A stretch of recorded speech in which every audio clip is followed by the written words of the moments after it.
The Oaxaca Teachers Union continued its protest today against education reforms they say promote racial oppression and are an excuse for privatization.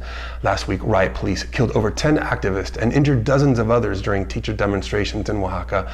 Federal police originally blamed outside agitators for the violence, but mounting video evidence forced them to admit responsibility. During the weeks-long protest, the Mexican media has mostly focused on the roadblocks teachers have set up along the highway between Mexico City and Oaxaca and lost teaching hours, while ignoring the alternative reforms the unions are proposing. Oaxaca is not only one of the most culturally diverse states in Mexico, with up to 16 local languages, it's also one of the poorest. Being a teacher in Oaxaca means sometimes having to travel for an entire day to reach your school in a tiny community, teach for 3 days to children of all grades, and travel back home for the weekend.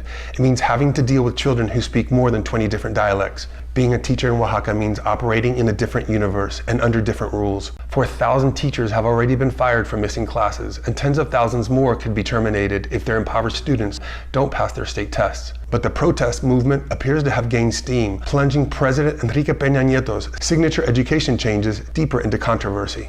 For decades, the Oaxaca Teachers Union has gone on strike annually for modest pay raises. Demonstrations broke out in Mexico City on Sunday, where an estimated 30,000 gathered, linking the massacre in Oaxaca to the disappearance of 43 student teachers 2 years ago. Many in the international community are condemning the president's harsh tactics against the teachers. But it's not just Mexico. Teachers all around the world are speaking out against the privatization of education, fighting back against corporate reforms designed to enrich the few at the expense of hundreds of millions of children.